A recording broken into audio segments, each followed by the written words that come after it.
Janasena party అధినేత శ్రీ పవన్ కళ్యాణ్ గారితో పాటు లక్షలాది మంది జనసైనికుల కళ నెరవేరింది. 10 ఏళ్ల సుదీర్ఘ పోరాటానికి ఫలితం దక్కింది.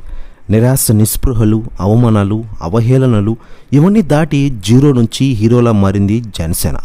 సినిమాలతో పాటు రాజకీయాలను పవర్ స్టార్ అనిపించుకున్నారు పవన్ కళ్యాణ్. తొడగొట్టి సవాల్ చేసినట్లే జనసేనని పవన్ కళ్యాణ్ వైసీపీని మట్టి కరిపించి సగర్వంగా అసెంబ్లీలోకి అడుగుపెట్టారు. ఈ క్షణాలు జనసేనకు, ఆ పార్టీ శ్రేణులకు, పవన్ కళ్యాణ్ అభిమానులకు అపూర్వమైన అతిశయోక్తి కావడం విషయం మనకందరికీ తెలిసిందే. ఇక ఇలా ఉండగా అసెంబ్లీలో పవన్ కళ్యాణ్ గారి క్రేజ్ చూసి చాలామంది రాజకీయ నాయకులు, వైసీపీ ఎమ్మెల్యేలు కూడా స్పందిస్తూ ఉన్నారు. అయితే తాజాగా వైసీపీ ఎమ్మెల్యే, మాజీ మంత్రి పెద్దిరెడ్డి రామచంద్రారెడ్డి స్పందించిన విషయం తెలిసిందే. ఆయన మాట్లాడుతూ, ప్రస్తుతం ఆంధ్రప్రదేశ్లో కూటమి ప్రభావం బాగా ఉంది.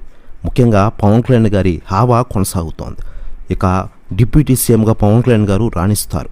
పవన్ కళ్యాణ్ని నేను అసెంబ్లీలో చూస్తే భయమేసింది మాకందరికీ, రోమాలు నిక్కబుడుచుకున్నాయి అంటున్నారట పెద్దిరెడ్డి రామచంద్రారెడ్డి. ప్రెస్ న్యూస్ కూడా తెగ వైరల్ అవుతోంది ఆంధ్రప్రదేశ్ రాష్ట్ర రాజకీయాల్లో. ఇకపోతే 2019లో అధికారంలోకి వచ్చిన నాటి నుంచి జనసేనపై వైసీపీ చేసిన ప్రతిదాడిని ఎదుర్కొన్నారు పవన్ కళ్యాణ్ గారు. దెబ్బకు దెబ్బ అన్నట్లు, మాటకు మాట అన్నట్లు ప్రతి సమయంలోనూ అధికార ప్రతిపక్షానికి ధీటుగా జవాబిచ్చాడు పవన్ కళ్యాణ్. కేడర్ను అంతే బలంగా తయారు చేసుకున్నారు. రైతులు, మత్స్యకారులు, సమాజంలో అణగారిన వర్గాల బాధలు, వేదనలను తన కళ్ళతో చూశారు జనసేనాని.